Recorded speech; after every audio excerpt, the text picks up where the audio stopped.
za Pasaka mwaka huu, napenda kumshukuru Mungu kwa ajili yenu nyote kuendelea kuilinda imani na kulinda ushuhuda wa kanisa la Mungu, huku mkimtumikia Mungu kwa vipawa vyenu mbalimbali, na washukuru sana. Niwasihi tunaposherehekea Pasaka ya mwaka huu tufanyike ushuhuda kwa watu wote na kuendelea kumtumikia Mungu kwa uaminifu. KKKT Dayosisi ya Konde itaendelea kumhubiri Kristo na kuwatumikia watu wote pasipo ubaguzi wa kiroho na kimwili.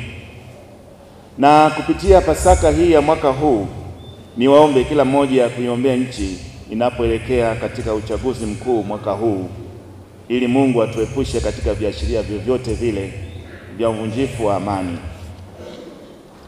Niwasihi sana washarika wa KKKT Dayosisi ya Konde, wale wote waliopewa dhamana ya kusimamia uchaguzi, tuwaombee.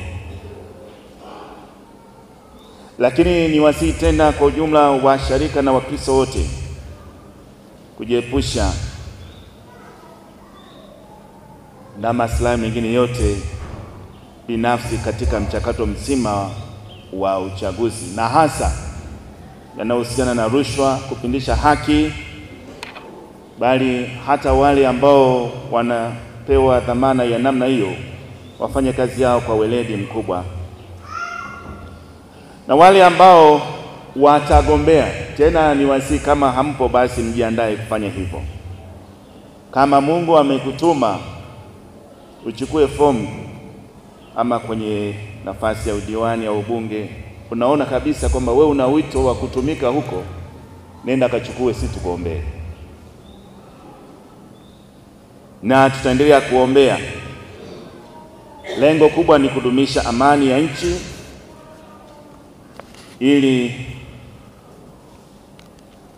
watu wote watambue kwamba uongozi haununuliwi bali unatoka kwa Mungu.